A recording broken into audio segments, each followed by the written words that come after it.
శాశ్వతంగా వాడు నా కూతురికి దూరం అయ్యాడు. తను మళ్ళీ ఇంటికి తిరిగి వచ్చేస్తుంది. అయితే తనకి మరో పెళ్లి చేయాలంటే పుట్టబోయే పసివాడు పెద్ద అవరోధం అవుతాడు. అందుకే రేఖ తల్లి అయ్యే విషయం ఇక్కడి మనుషులకి తెలియడానికి వీల్లేదు. రేఖ తల్లి కావడానికి వీల్లేదు. ఆయా ఏంటి బాబు గారు? రేఖను రెస్ట్ కోసం ఊటీ తీసుకువెళ్లాలని నిర్ణయించుకున్నాను. అందుకు ఏర్పాటు చేయి. అలాగే.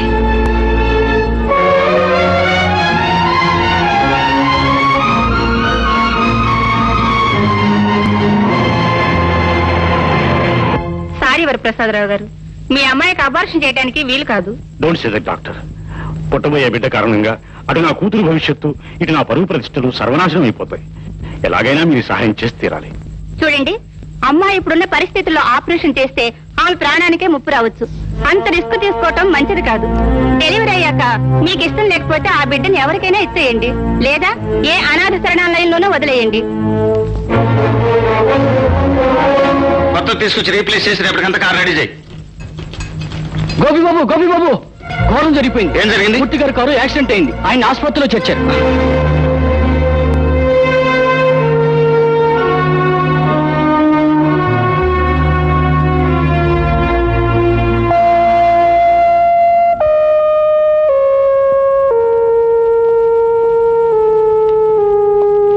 డాక్టర్, మూర్తికి ఏం ప్రమాదం లేదుగా? Don't worry mister Gopi, minor injuries. ఆయన ఇంకా 2 వారాలు హాస్పిటల్లో ఉండాలి.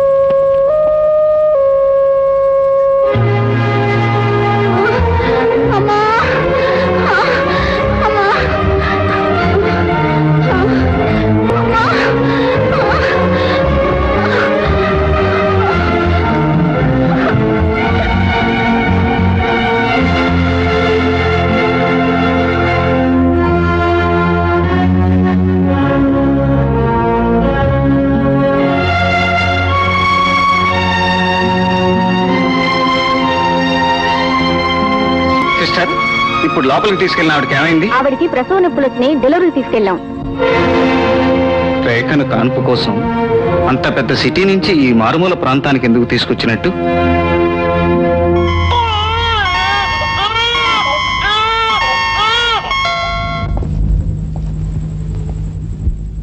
వరప్రసాదరావు గారు, మీకు మనవడు పుట్టాడు. తల్లి బిడ్డ కులాసాగా ఉన్నారు. కానీ అమ్మాయికి స్పృహ రావటానికి కొంచెం టైం పడుతుంది.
పదబాబు, నీ ఇల్లు ధనవంతుల బంగళా కాదు, పేదవాడి గుడిసి.